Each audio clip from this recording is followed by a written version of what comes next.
was dead to begin with. Scrooge himself signed the burial register. There is no doubt whatever, old Marley was as dead as a doornail. Scrooge and he were partners for I don't know how many years, and Scrooge was his sole executor, his sole administrator, his sole friend and sole mourner. Scrooge never painted out old Marley's name. There it stood years afterwards above the warehouse door, Scrooge and Marley. Sometimes people new to the business called Scrooge Marley, but he answered to both names. It was all the same to him. Oh, but he was a tight-fisted hand at the grindstone, Scrooge, a squeezing, wrenching, grasping, scraping, clutching, covetous old sinner. Nobody ever stopped him in the street to say with gladsome looks, "My dear Scrooge, how are you?" No beggars implored him to bestow a trifle. No children asked him what time it was. No man or woman ever once in all his life inquired the way to such and such a place of Scrooge. But what did Scrooge care? That was the very thing he liked. Once upon a time, of all good days of the year, on Christmas Eve, Scrooge's counting house stood open for business. His clerk worked in a dismal little cell, a sort of tank copying letters. It was cold, bleak, biting weather. And he could hear the people in the court outside go wheezing up and down, beating their hands upon their breasts and stamping their feet upon the pavement stones to warm them. The city clocks had only just gone 3, but it was quite dark already. Old Scrooge himself sat busy at his desk. The door of the counting house was open that he might keep his eye upon his clerk in the cell. The clerk's fire was so very small that it looked like one coal, but he couldn't replenish it, for Scrooge kept the coal box in his own room. So the clerk put on his white comforter and tried to warm himself at the candle, in which effort, not being a man of a strong imagination, he failed. A Merry Christmas, Uncle. God save you.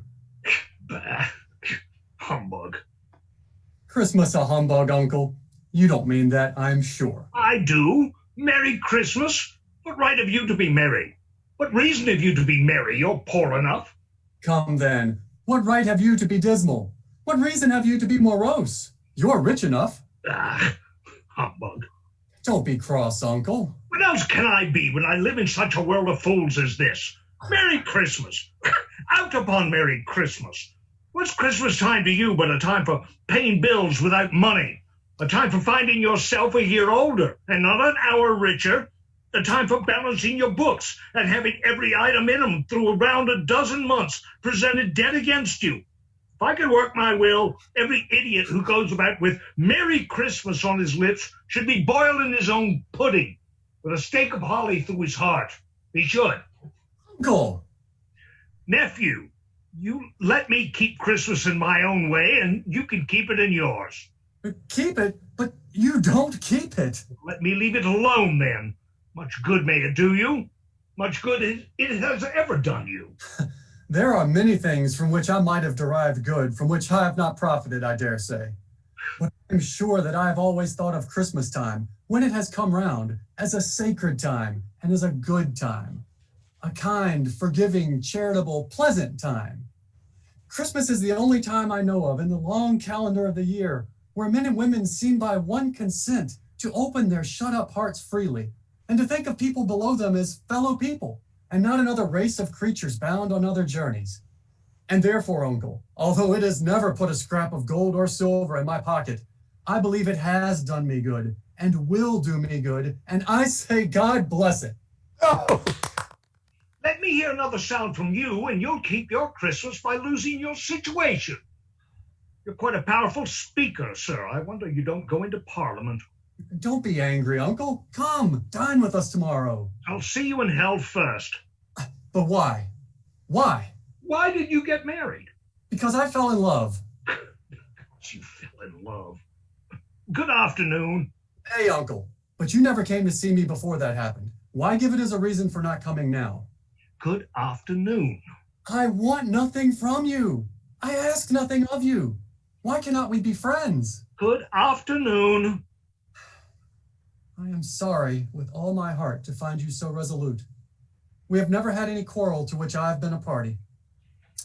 But I have made the trial an homage to Christmas, and I'll keep my Christmas humor to the last. So, a Merry Christmas, Uncle. Good afternoon. And a Happy New Year. Good afternoon. Merry Christmas to you, Bob. And a Merry Christmas to you, sir. There's another fellow, my clerk. 15 shillings a week and a wife and family, talking about a Merry Christmas. I'll retire to Bedlam. Somewhat later that afternoon, Scrooge was paid a visit at his counting house by two ladies wanting a moment of his time. These visitors, though pleasant, did not appear any more likely than his nephew to be bringing profit into Scrooge's business. Scrooge and Marley's, I believe. Do I have the pleasure of addressing Mr. Scrooge or Mr. Marley? Marley has been dead these 7 years. He died 7 years ago this very night. Well, we have no doubt his liberality is well represented by his surviving partner.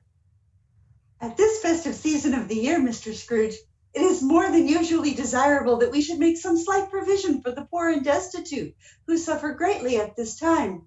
Many thousands are in want of common necessaries. Hundreds of thousands are in want of common comforts. Are there no prisons?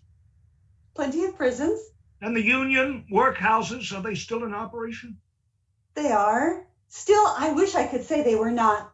The treadmill and the poor law are in full vigor then? Both very busy, sir. Oh! Well, I was afraid from what you said at first that something had occurred to stop them in their useful course. I'm very glad to hear it. Well, under the impression that can scarcely furnish Christian cheer of mind or body to the masses, a few of us are endeavoring to raise a fund to buy the poor some meat and drink and means of warmth. We choose this time because it is a time, above all time, when want is keenly felt and abundance rejoices. What shall I put you down for? Nothing. You wish to be anonymous. I wish to be left alone. Since you asked me what I wish, ladies, that is my answer. I don't make merry myself at Christmas. I can't afford to make idle people merry. I help to support the establishments I mentioned. They cost enough, and those who are badly off must go there. Many can't go there, and many would rather die. If they would rather die, they had better do it and decrease the surplus population. Besides, excuse me, I don't know that. But you might know it. It is enough to know my own business and not interfere with other people's. Mine occupies me constantly. Good afternoon, ladies.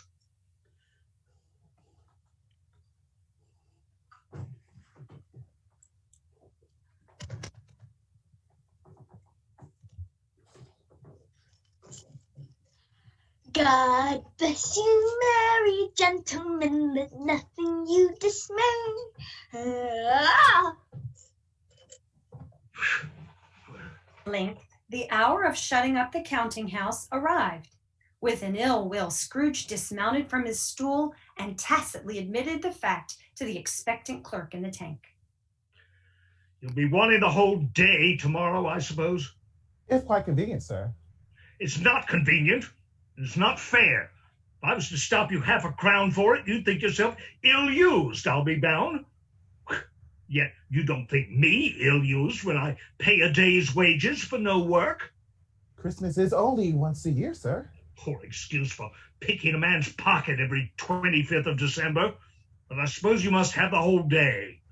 Be here all the earlier the next morning. I certainly will, sir. Scrooge took his melancholy dinner in his usual melancholy tavern, and having read all the newspapers and beguiled the rest of the evening with his banker's book, went home to bed.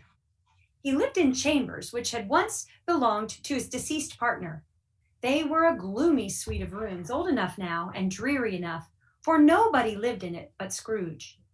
That night, Scrooge was beset by a series of increasingly tenacious visions.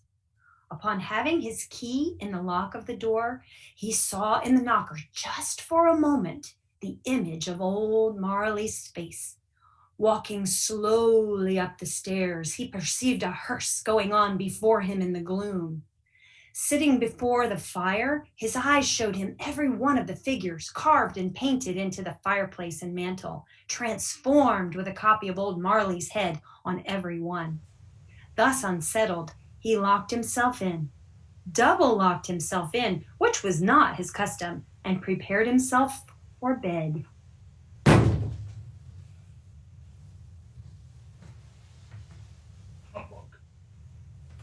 He sat in perfect silence, unmoving. This might have lasted half a minute or a minute, but it seemed an hour. Finally, there began a clanking noise deep down below. As if some person were dragging a heavy chain, coming straight toward his door.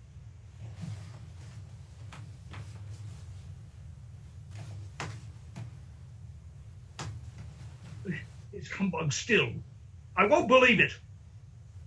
His color changed, though, when, without a pause, it came on through the heavy door and passed into the room before his eyes. Oh, no. What do you want with me? Much. Who are you? Ask me who I was. Who were you, then? You're particular. For a shade? In life, I was your partner, Jacob Marley. Can you sit down? I can. Well, do it then.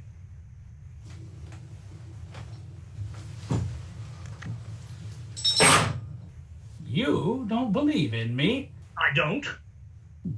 Well, what evidence would you have of my reality beyond that of your senses? I don't know. Why do you doubt your senses? Because a little thing affects them. Slight disorder of the stomach makes them cheats. You may be an undigested bit of beef, a blot of mustard, a crumb of cheese, a fragment of an underdone potato. There's more of gravy than of the grave about you, whatever you are. You see this toothpick? I do. Well, you're not looking at it. But I see it, notwithstanding. Well, I happen to swallow this and be for the rest of my days persecuted by a legion of goblins, all of my own creation. Humbug! I tell you, humbug!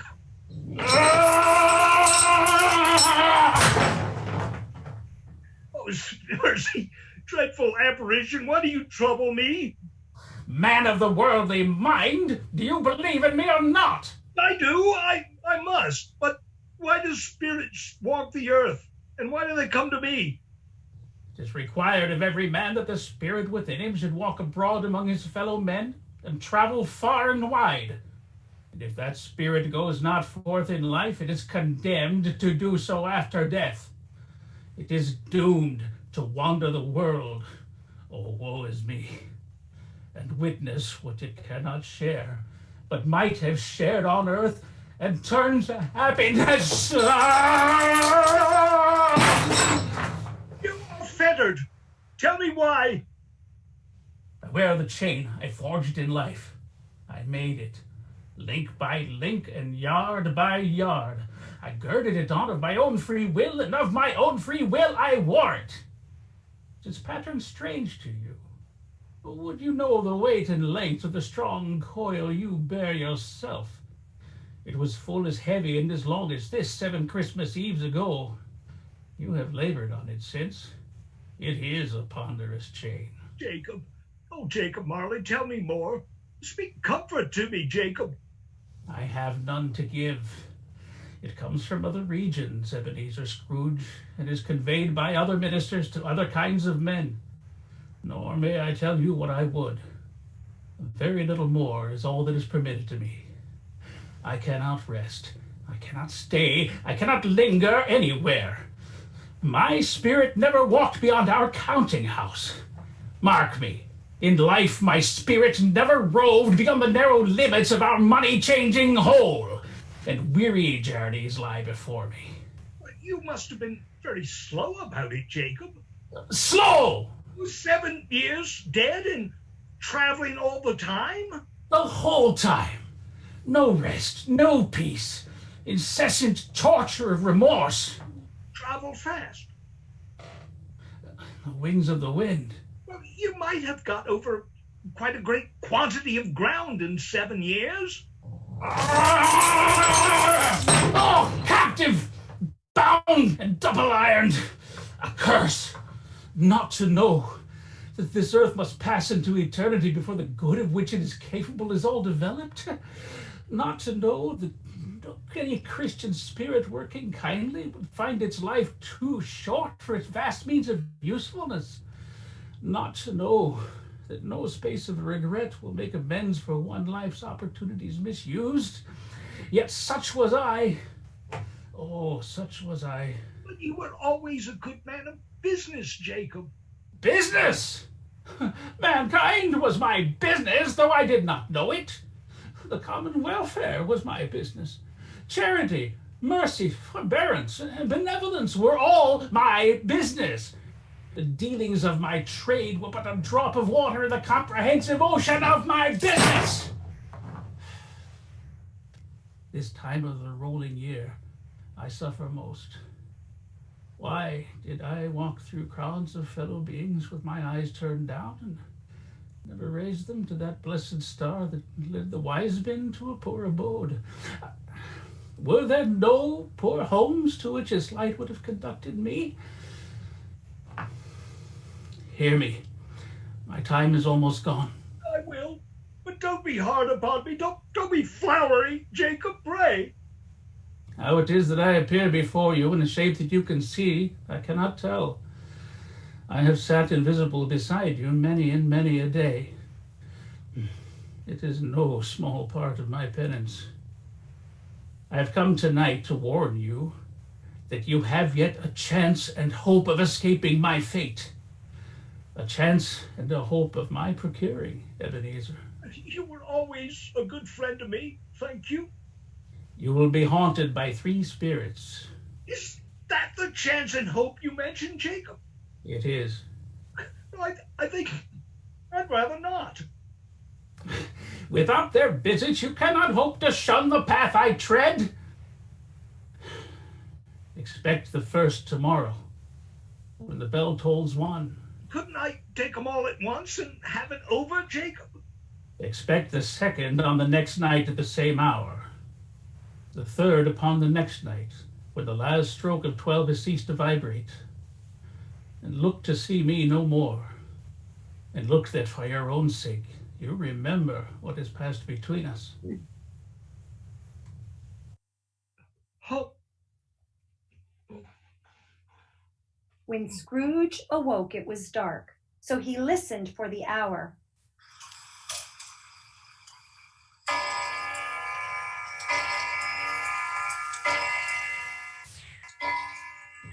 To his great astonishment, the heavy bell went on from 6 to 7,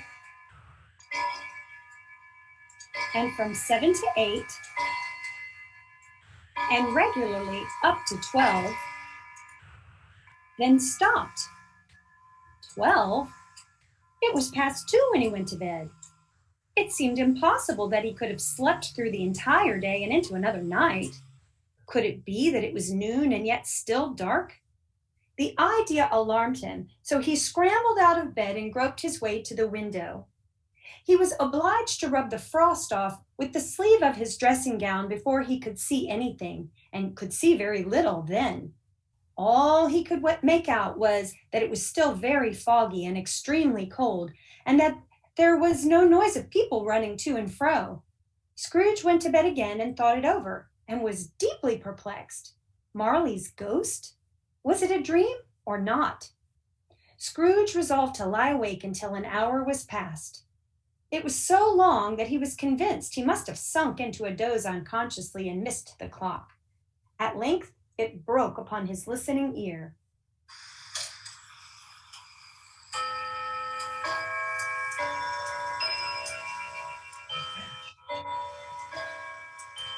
Captains. 32.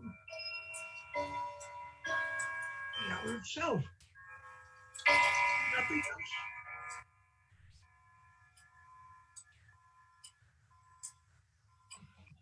Are you the spirit, sir, whose coming was foretold to me?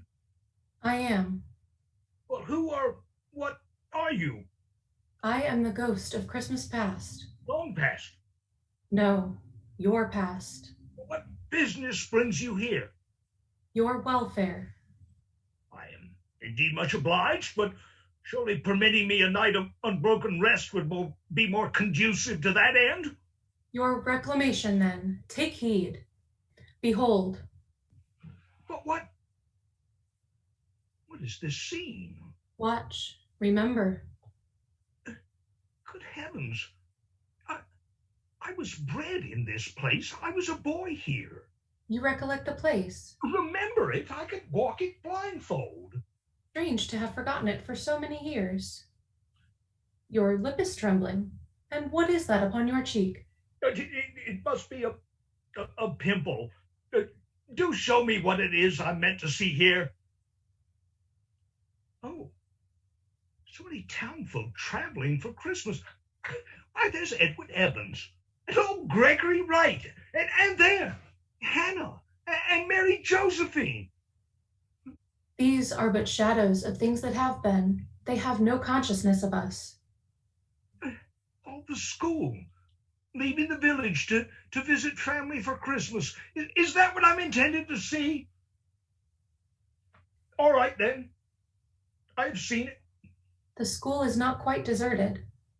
A solitary child, neglected by his friends, is left there still. I know it.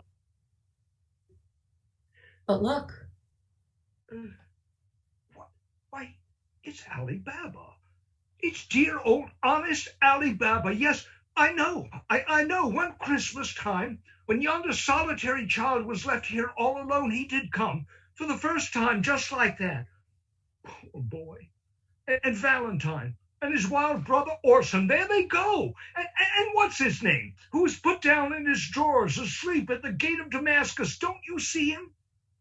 And the Sultan's groom turned upside down by the genie. There he is upon his head. Well, serves him right. I'm glad of it. What business had he to be married to a princess? and there's the parrot. Green body and yellow tail with a thing like lettuce growing out of the top of his head. There he is. Poor Robin Crusoe, he called him when he came home again after sailing around the island. Poor Robin Crusoe. Where have you been, Robin Crusoe? The man thought he was dreaming, but he wasn't. It was the parrot, you know.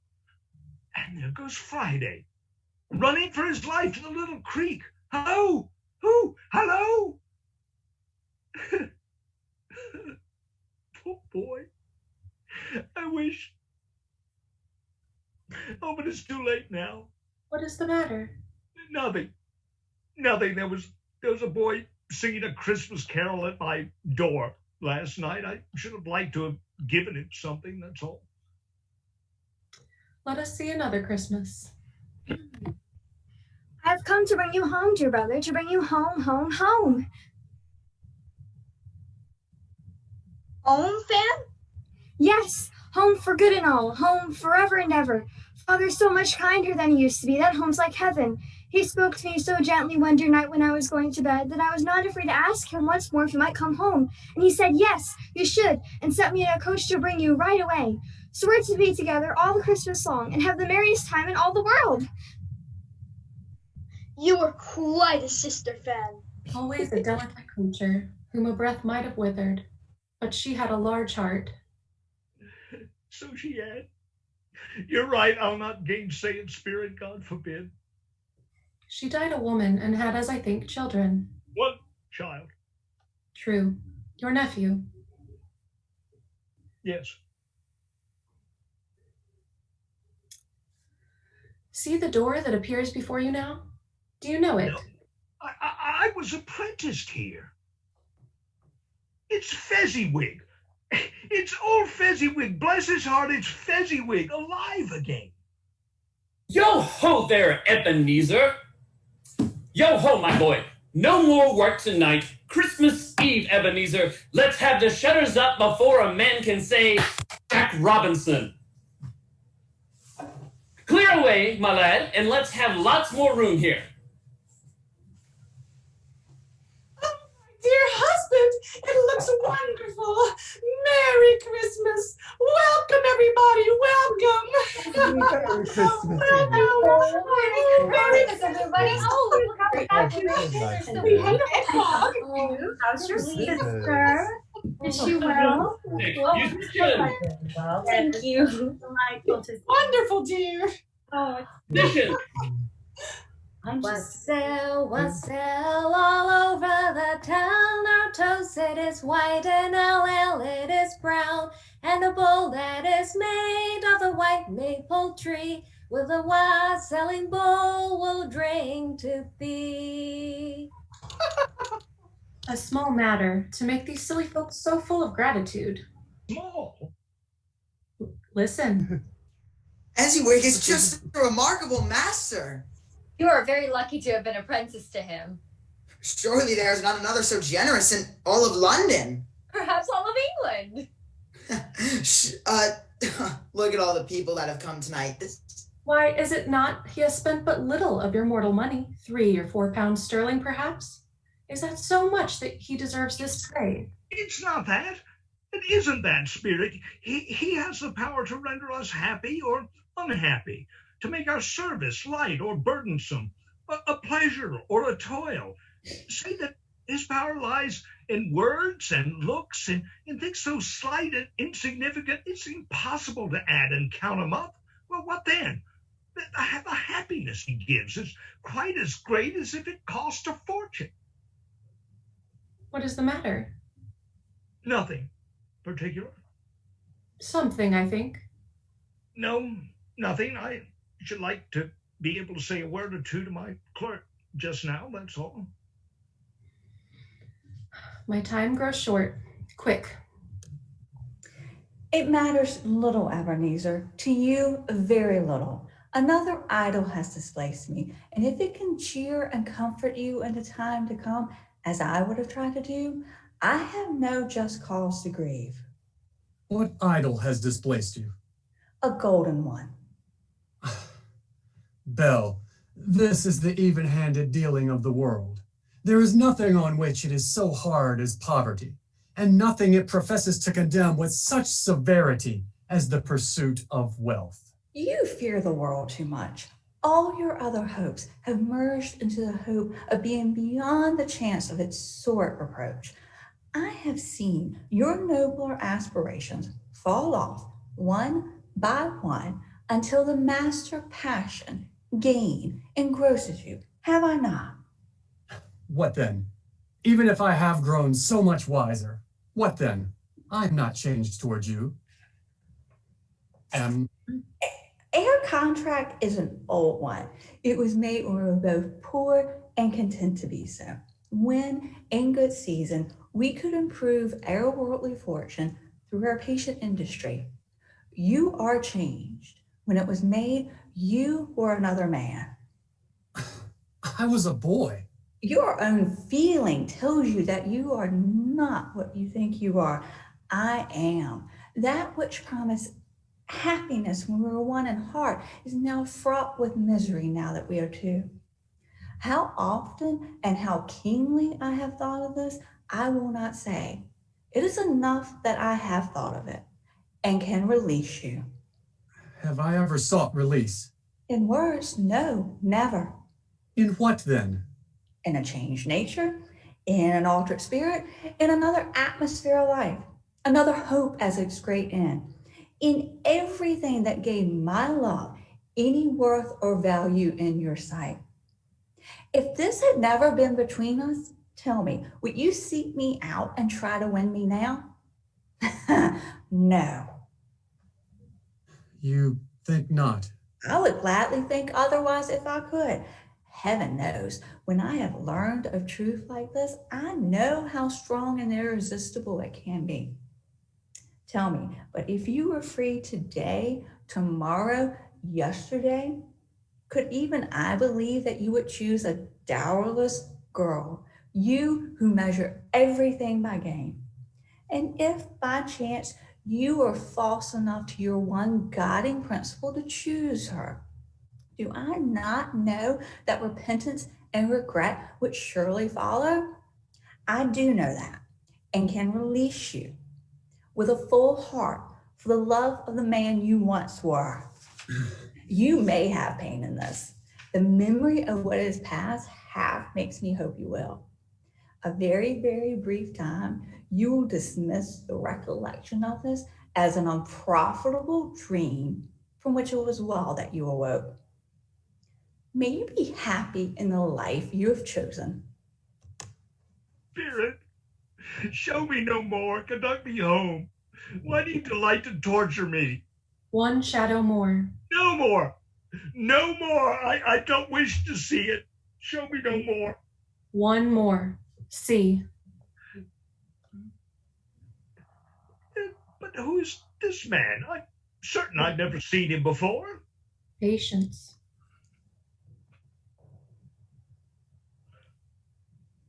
There she is, much later. Just 7 years ago now. The children are finally asleep. They enjoy their presence very much. Sit and rest now. Merry Christmas, Belle. Merry Christmas. Belle, I saw an old friend of yours this afternoon. Who was it? Guess. Oh, can I don't know. Mr. Scrooge? Mr. Scrooge it was. I passed by his office today, and as his window was not shut up and he had a candle lit, I could scarcely help seeing it. I hear his partner lies upon the point of death, and there he sat alone. Quite alone in the world, I do believe. Spirit, remove me from this place. I told you these were but shadows of things that have been, that they are what they are. Do not blame me. Remove me. I cannot bear it. Leave me. Haunt me no longer.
tremendously tough snore and sitting up in bed to get his thoughts together, Scrooge felt that he was restored to consciousness in the right nick of time.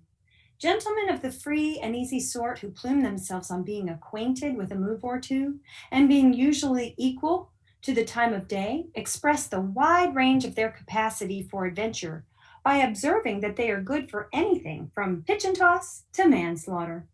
Without venturing for Scrooge quite as heartily as this, I don't mind calling on you to believe that he was ready for a good broad field of strange appearances, and that nothing between a baby and a rhinoceros would have astonished him very much. Now, being prepared for almost anything, he was not by any means prepared for nothing, and consequently, when the bell struck one and no shape appeared, he was taken with a violent fit of trembling. 5 minutes, 10 minutes, a quarter of an hour went by, yet nothing came. He began to think that perhaps the spirit would visit him elsewhere in his house, or that he had missed it. This idea taking full possession of his mind, he got up softly and shuffled into his slippers. The moment Scrooge took a step, a new spirit appeared and called him by his name. Ebenezer Scrooge, come closer and know me better, man. I am the ghost of Christmas present. Look upon me. You have never seen the likes of me before. Never? Have you never walked forth with my elder brothers born in these earlier years? I don't think I have. I'm afraid I have not. Have you had many brothers, Spirit? More than 1,800. A tremendous family to provide for. Spirit, conduct me where you will. I went forth last night on compulsion, and I learned a lesson which is working now. Tonight, if you have aught to teach me, let me profit by it. Behold. A village? It rightly feels like I'm flying over it. Am I to be looking at all the people about the church square? But a grocer's, well, it does look very well provisioned. Well, how poor that family looks. What are they to be so happy about? Oh, but that man looks none too happy at all. What did you do? He suddenly smiled and started eating his Christmas dinner as if he hadn't a care in the world. Now, there was distinctly more food on that family's plate after you waved your hand just then. Every scene you have shown me has been improved by your intervention. Is there a peculiar flavor in what you sprinkle from your hand? There is, my own. Would it apply to any kind of dinner on this day?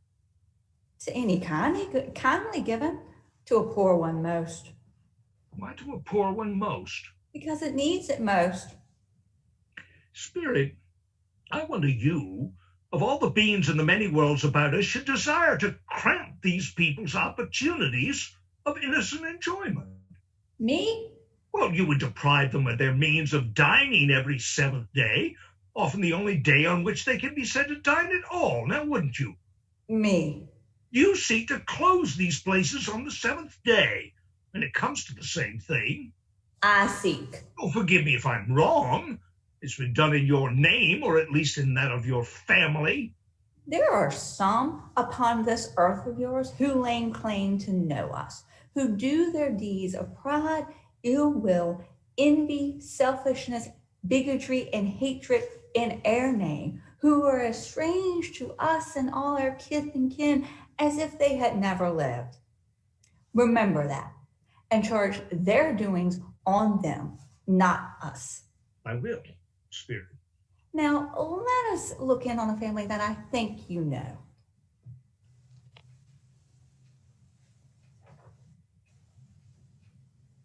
Oh, come along and help lay the table, Peter. Yes, Mom. I've tasted the potatoes. I think they're almost ready. Yes, all right, Peter.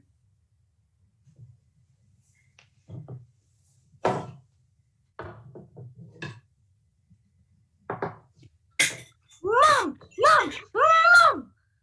Mom, we were just outside the baker's. And we can smell the goose from there. We knew it had to be ours.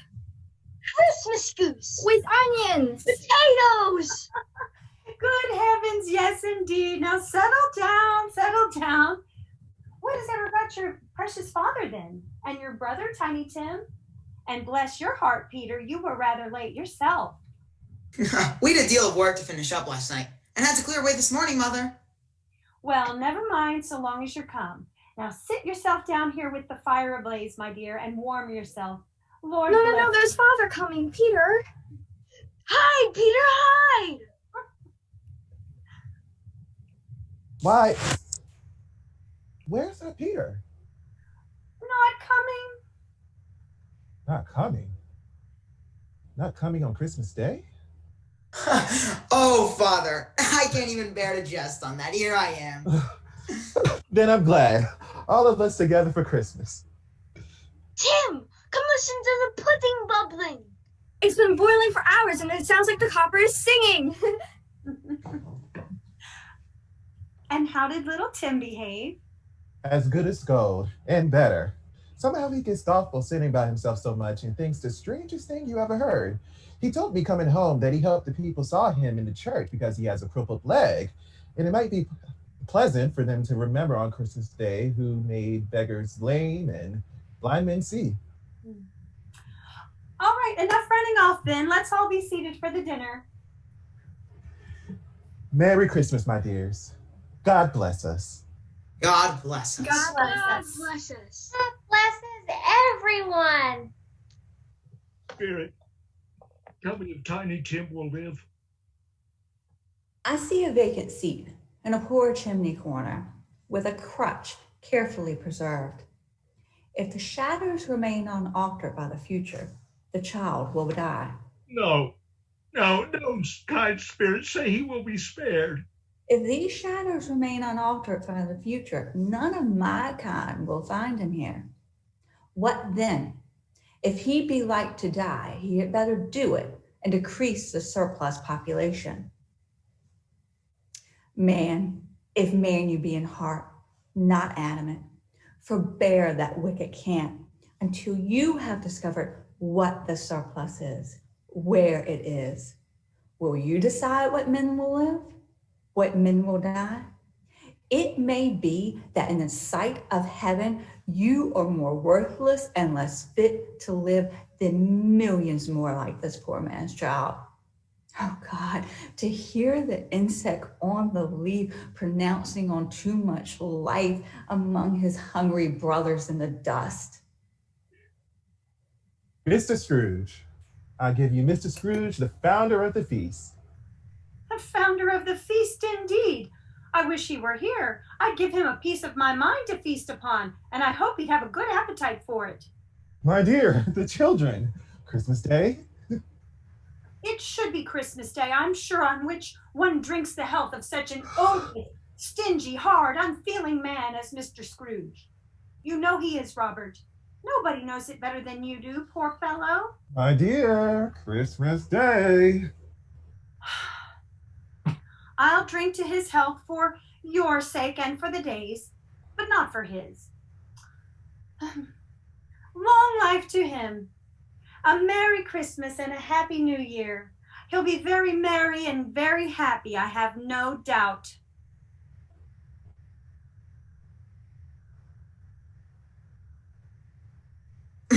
Well, I'll tell you what will make me merry.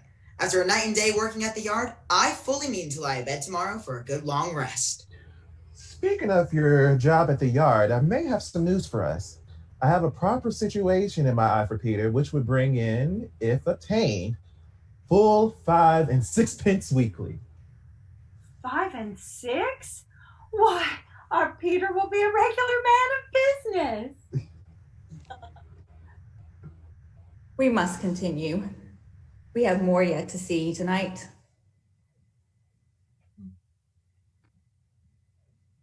Such a dark and desolate moor, with no inhabitants and certainly no Christmas to be discerned. What place is this? Dark it may be, but inhabitants there are. It is the place where the miners live, who labor in the bowels of the earth, and they know me. See? This mean little hut? Well, it does. Oh. That's 4 generations. The child there is a great granddaughter of the old man and woman. This very family has gathered in this very hut on this night every year for the past 3/4 of a century. Do you still perceive it to be dark and desolate and without Christmas? Come along then. What is that? The sea? Are we flying over the sea? We are. Yonder lighthouse is a league or so far from shore. Well, those 2 lighthouse keepers have none but themselves to keep company, far from any sort of civilization, and yet they seem as merry as any in London. Are we returning to shore? This is the most unsettling feeling. Not yet. We have traveled far from shore. Do you see the ship? Well, I do. But surely these men are not happy to be here on this day? Their thoughts do turn towards home, it is true. But even on this day, but especially on this day, their spirits are raised. That one hums a Christmas tune as he keeps watch. That one over there is telling a story to his friends of a bygone Christmas that warms his heart. Everyone on board, good or bad, waking or sleeping, has a kinder word for one another on this day than any other day in the year, and shares to some extent in the festivities, and remember those he cared for at a distance, and knows they delight to remember him. Everyone. Everyone. Now let us return to more familiar company. He said that Christmas was a humbug, as I live. He believed it too. More shame for him, Fred. He's a comical old fellow, that's the truth, and not so pleasant as he might be. However, his offenses carry their own punishment, and I have nothing to say against him. I'm sure he is very rich, Fred. At least you always tell me so. What of that, my dear? His wealth is of no use to him. He doesn't do any good with it. He doesn't make himself comfortable with it. He hasn't the satisfaction of thinking that he is ever going to benefit us with it. I have no patience with him. Come in, Jane, Esther. Merry Christmas. We were just talking about Fred's uncle. Mr. Scrooge? Oh, indeed. Such a man as that doesn't deserve your patience. Your anger, more like. Not at all. I am sorry for him. I couldn't be angry with him if I tried. Who suffers by his ill whims? Himself. Always. Here, he takes it into his head to dislike us, and he won't come and dine with us. What's the consequence? He doesn't lose much of a dinner? Indeed, I think he loses a very good dinner. I was only going to say that the consequence of his taking a dislike to us and not making merry with us is, as I think, that he loses some pleasant moments, which could do him no harm. I am sure he loses pleasanter companions than he can find in his own thoughts, either in his moldy old office or his dusty chambers. I mean to give him the same chance every year, for I pity him. Now, he may rail at Christmas until he dies, but he can't help thinking better of it. I defy him if he finds me going there in good temper year after year and saying, "Uncle Scrooge, how are you?" If it only puts him in the vein to leave his poor clerk 50 pounds, that's something. And I think I shook him yesterday. Well, enough about your uncle. Let us play a game while we await dinner. All right. I'm thinking of something. Animal, vegetable, or mineral? Yes or no only, Esther? Animal, then. Yes. Is it a live animal? Yes. Is it a pet? No. Is the animal savage? Yes. Does it howl? Not often. Does it growl? Yes, quite regularly. A bear! No, not a bear. A wolf? No. Does it live in London? Certainly. Is it a horse?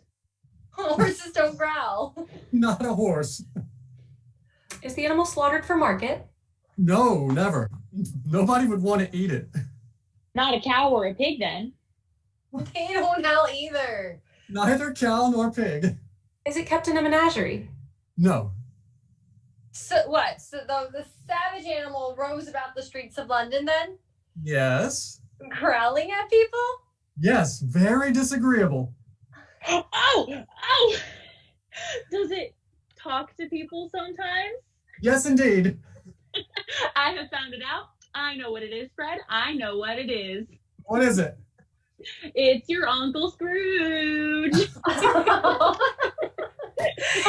done. I dare say, though, Fred, your answer on is it a bear should have been yes. He has given us great merriment, I am sure, and it would be ungrateful not to drink his health. Here's a glass of mulled wine ready to our hand at the moment, and I say, Uncle Scrooge.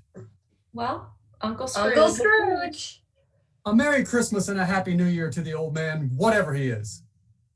He wouldn't take it from me, but he may have it nevertheless.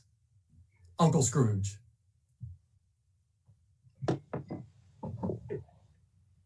How changed you are. Are spirits' lives so short? My life upon this globe is very brief. It ends tonight. Tonight? Tonight at midnight. Hark, the time is drawing near. Forgive me if I'm not justified in what I ask, but I see something strange and not belonging to yourself obscured behind you. Is it another spirit? An animal? It might be an animal, for flesh there is upon it. Look here. Oh man, look here. Spirit? Are they yours? They are man's, and they cling to me, appealing for aid. The boy is ignorance, the girl is want. Beware them both in all of their degree, but most of all, beware the boy, because on the brow of ignorance I see written doom, unless the writing be erased. Deny it, denounce those who speak it, else accept and encourage it for your own factious purposes, and make it worse, and await the end. Have they no refuge or recourse? Are there no prisons? Are there no workhouses?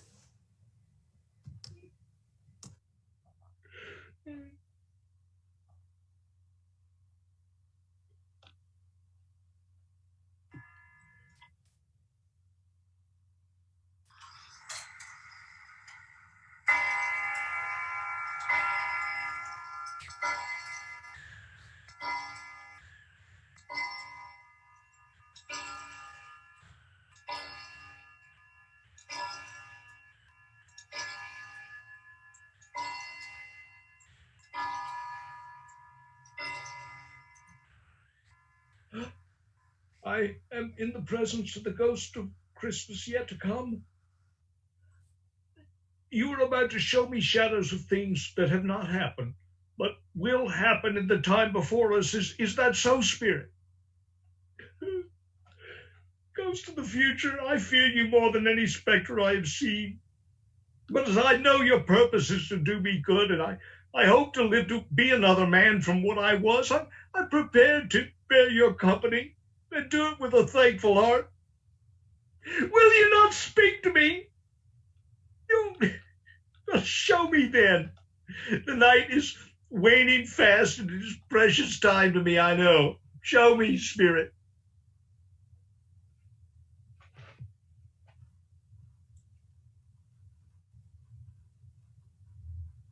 No, I don't know much about it either way. I just know he's dead. Did he die?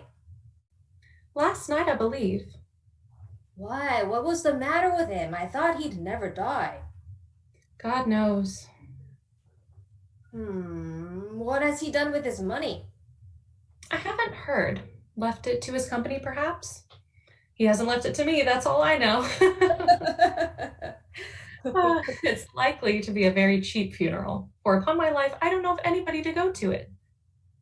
Suppose we make up a party and volunteer. Oh, I don't mind going if a lunch is provided, but I must be fed if I make one. Well, I am the most disinterested of anyone, for I never wear black gloves and I never eat lunch. But I'll offer to go if anybody else will. When I come to think of it, I'm not at all sure that I wasn't his most particular friend, for we used to stop and speak whenever we met. Bye-bye. Bye. I know these people. What?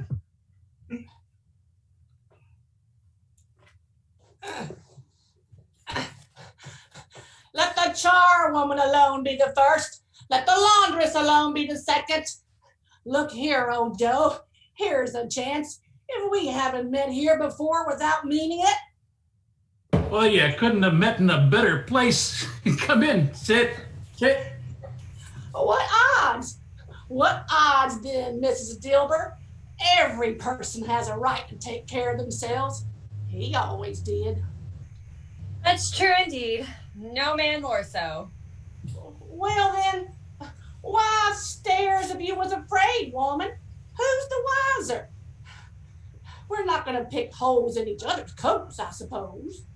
No, indeed. I should hope not. Well, very well then. That's enough. Who's the worse for a loss of a few things like these? Not a dead man, I suppose. No, indeed. If he wanted to keep him after he was dead, a wicked old screw, then why wasn't he more natural in his lifetime? If he had been, he'd have had someone to look after him when he was struck with death, instead of laying, gasping out his last, all alone by himself. It's the truest words that were ever spoke. It's judgment on him. Well, I wish it were a heavier one, and it should have been. You may depend upon it, if I could have laid my hands on anything else. Look in that bundle, old Joe, and let me know the value of it. Speak out plain. I ain't afraid to be the first, nor afraid for anyone to see it. We both knew we was pretty much helping ourselves before we met here, I believe. It's no sin. I do you think here first?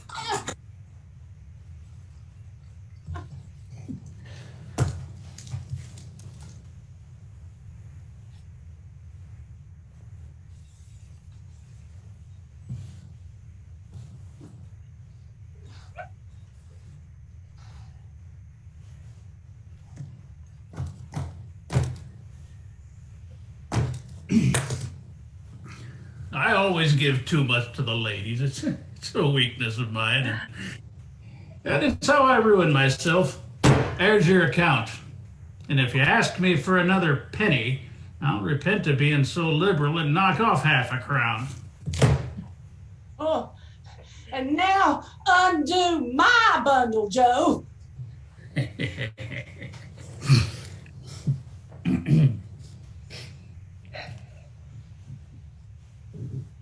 What do you call this? Bed curtains. Bed curtains. You don't mean to say that you took them down, rings and all, with him just lying there? Yes, I do. Why not? Well, you were born to make your fortune, and you'll certainly do it. I shan't hold my hand when I can get anything in it by reaching it out. For the sake of such a man as he was, I promise you, Joe. Oh, don't spill that oil upon those blankets now. His blankets? Well, who else's do you think? He isn't likely to catch cold without him, I dare say. Well, he didn't die of anything catching, did he? Eh? Oh, don't you worry about that. I ain't so fond of his company that I'd loiter about him for such things if he did. Oh, you can look at that shirt till your eyes ache. You won't find a hole in it anywhere or a threadbare place. It's the best he had, and a fine one too. I'd have wasted it if it hadn't been for me. And what do you consider wasting it? Why, putting it on him to be buried in, to be sure. Someone was fool enough to do it, but I took it off again. If calico ain't good enough for such a purpose, it ain't good enough for anything. It's quite as becoming to the body. This is the end of it, you see. He frightened everyone away from him when he was alive to profit us when he was dead. I see.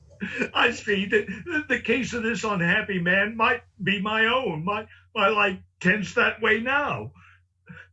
But merciful heaven, what is this?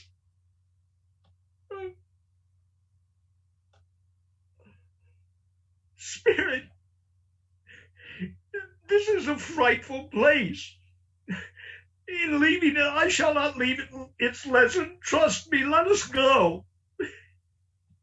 Is there any person in this town who feels emotion caused by this man's death? Or shall that person to be Spirit, I beseech you?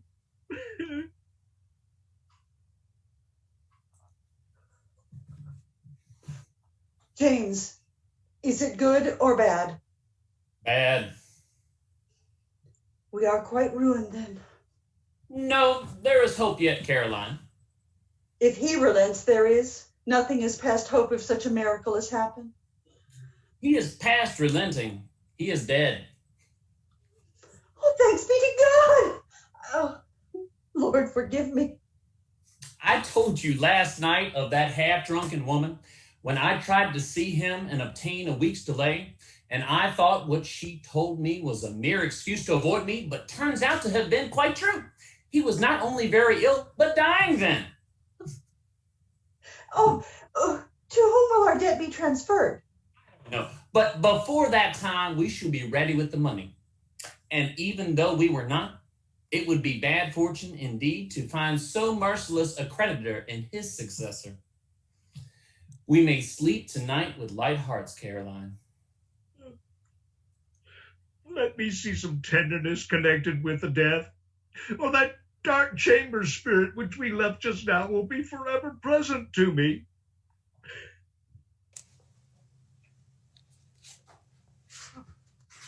Oh, the candlelight hurts my eyes.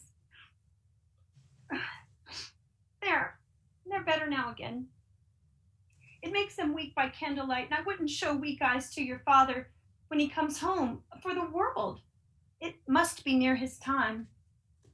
Sit rather, but I think he's walked a little slower these past few evenings than he used to, Mother. I've known him to walk with Tiny Tim upon his shoulder very fast indeed. And so have I. Often. And so have I. So have I. But he was very light to carry, and his father loved him so that it was no trouble. No trouble. Oh, and there's your father at the door. Father, we're ever so glad to see you back. You've been very busy, my dears. How quickly you're working. I'm happy to be warm in here with all of you. While I was walking around, I... With today then, Robert? Yes, my dear. I wish you could have gone. It would have done you good to see how green a place it is. But you'll see it often. I promised him that I would go there on a Sunday. My little child. My little child.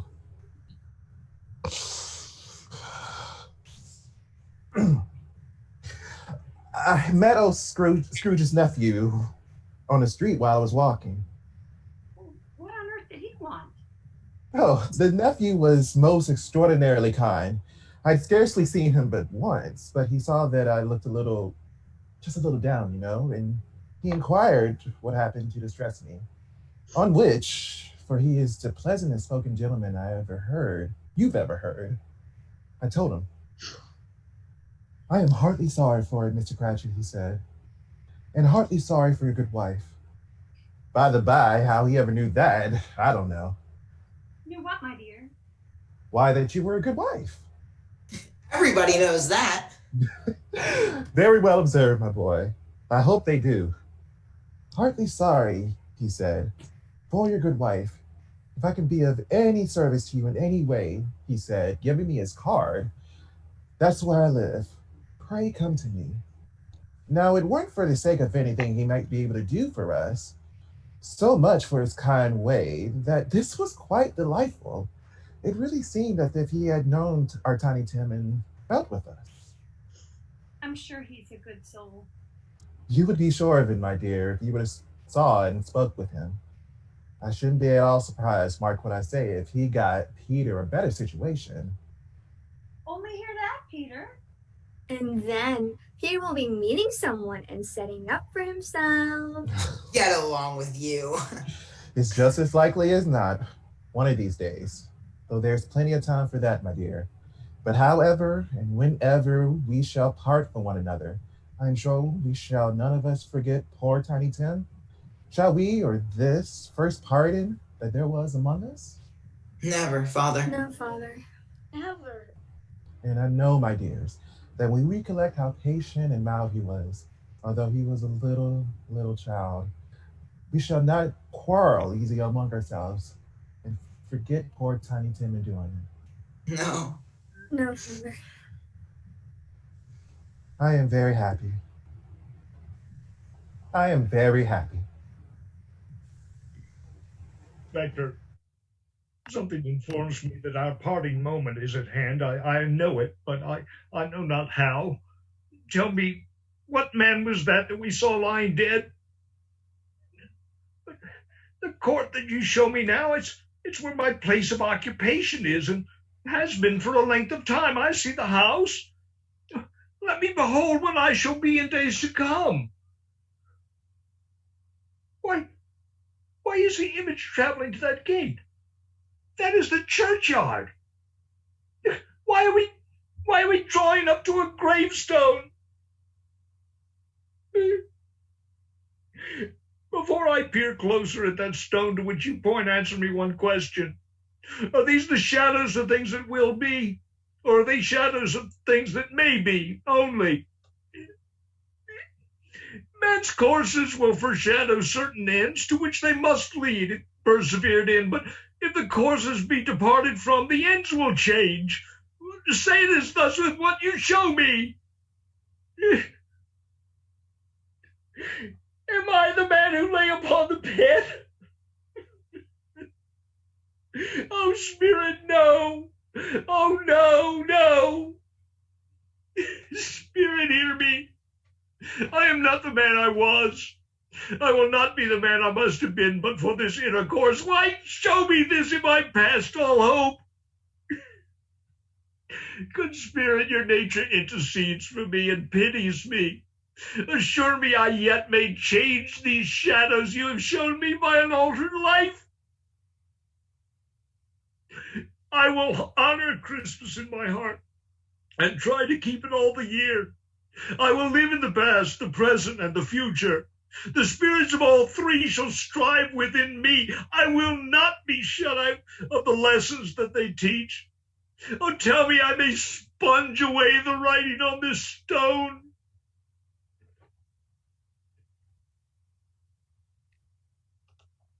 Yes, the ghost was gone, and the vision. The bed was his own, the room was his own. Best and happiest of all, the time before him was his own to make amends in. Jacob Marley, heaven, the Christmas time be praised. I see it on my knees, oh Jacob, on my knees. He was so fluttered and so glowing with his good intentions that his broken voice would scarcely answer to his call. He had been sobbing violently in his conflict with the spirit, and his face was wet with tears. He ran directly down the stairs and out into the street to see the day. No fog, no mist, clear, bright, jovial, stirring cold, cold, piping for the blood to dance to, golden sunlight, heavenly sky, sweet fresh air, merry bells. Oh, glorious, glorious. I don't know what to do. I'm as light as a feather. I'm as happy as an angel. I'm as merry as a schoolboy. I'm as giddy as a drunken man. A Merry Christmas to everybody. A Happy New Year to all the world. Oh, hello there, boy. Hello. What's today? Huh? What's today, my fine fellow? Today? Why, Christmas Day. Christmas Day! I haven't missed it. The spirits have done it all in one night. Well, they can do anything they like. Of course they can. Of course they can. Well, hello, my fine fellow. Hello? Do you know the poulterers in the next street but one on the corner? I should hope I did. Intelligent boy, remarkable boy. Do you know whether they've sold the prize turkey that was hanging there? Not the little prize turkey, the big one. What, the one as big as me? What an intelligent lad. He's a pleasure to talk to him. Yes, my buck. It's hanging there now. It is. Well, go and buy it. Go on, then. No, I am in earnest. Go and buy it. Tell her to bring it here, that I may give them the direction of where to take it. Come back with the man, and I'll give you a shilling. Come back with him in less than 5 minutes, I'll give you half a crown. I'll send it to Bob Cratchit's. He shan't know who sends it. It's twice the size of Tiny Tim. Joe Miller never made such a joke as sending it to Bob's will be.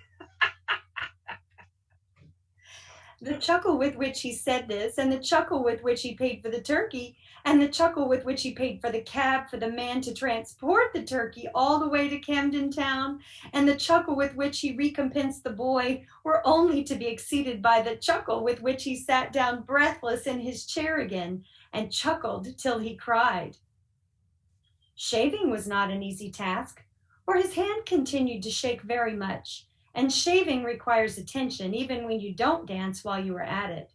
But if he had cut the end of his nose off, he would have put a piece of sticking plaster over it and been quite satisfied. He dressed himself all in his best and at last got back out into the streets. The people were by this time pouring forth, and he had seen them with the ghost of Christmas present. And walking with his hands behind him, Scrooge regarded every one with a delighted smile. He looked so irresistibly pleasant, in a word, that 3 or 4 good-humored fellows said, "Good morning, sir, a Merry Christmas to you." And Scrooge said afterward that of all the merry sounds he had ever heard, those were the merriest in his ears. He had not gone far, when coming on towards him, he beheld 2 individuals who had walked into his counting house the day before.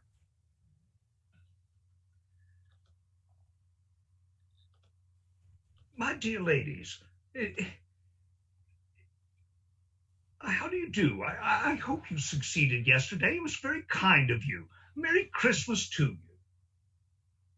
Mr. Scrooge. Yes, that is my name, and I fear it may not be pleasant to you. Allow me to ask your pardon. And will you have the goodness to... Oh, bless me. My dear Mr. Scrooge, are you serious? And not a farthing less. A great many back payments are included in it, I assure you. Will you do me that favor? My dear sir, I don't know what to say to such munificence. Say anything, please. Come and see me. Will you come and see me? Oh, I will. Well, thank you. I am very much obliged to you. I thank you 50 times. Bless you. He went to church and walked about the streets and watched the people hurrying to and fro, and patted children on the head and questioned beggars, and looked down into the kitchens of houses and up to the windows, and found that everything could yield him pleasure. He had never dreamed that any walk, that anything could give him so much happiness. In the afternoon, he turned his steps towards his nephew's house. He passed the door a dozen times before he had the courage to go up and knock, but he made a dash and went in, sidled his face in round the door. They were looking at the table, which was spread out in great array, for these young housekeepers are always nervous on such points, and they like to see that everything is right. Fred! Why, bless my soul. It is I, your Uncle Scrooge. I've come to dinner. Would you let me in, Fred? Let him in? It is a mercy that he didn't shake his arm off. He was at home in 15 minutes. Nothing could be heartier. His niece looked just the same. So did her sisters when they came. So did everyone when they came. Wonderful party, wonderful games, wonderful unanimity, wonderful happiness. But he was early at the office the next morning. Oh, he was there early. If he could only be there first and catch Bob Cratchit coming late. That was the thing he had set his heart upon. And he did it. Yes, he did. The clock struck 9. No Bob. A quarter past. No Bob. 18 minutes and a half past 9. Hello? What do you mean by coming here this time of day? I am very sorry, sir. I am behind my time. You are? Oh, yes, I think you are. Stand up, if you please. It's only once a year, sir. It shall not be repeated. I was making rather merry yesterday, sir. Now, I'll tell you what, my friend. I'm not going to stand for this sort of thing any longer. And therefore, I am about to raise your salary. Merry Christmas, Bob. A Merry Christmas, Bob, my good fellow, that I have given you for many a year.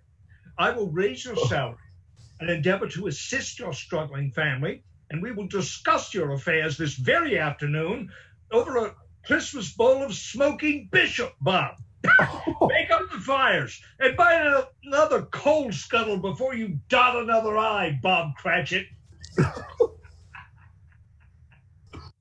Scrooge was better than his word. He did it all and infinitely more. And to Tiny Tim, who did not die, he was a second father. He became as good a friend, as good a master, and as good a man as the good old city knew, or any other good old city, town, or borough in the good old world. Some people laughed to see the alteration in him, but he let them laugh and little heeded them, for he was wise enough to know that nothing ever happened on this globe for good, at which some people did not have their fill of laughter in the outset. His own heart laughed, and that was quite enough for him. He had no further interaction with spirits ever afterwards, but it was always said of him that he knew how to keep Christmas well if any man alive possessed the knowledge. May that truly be said of us and all of us.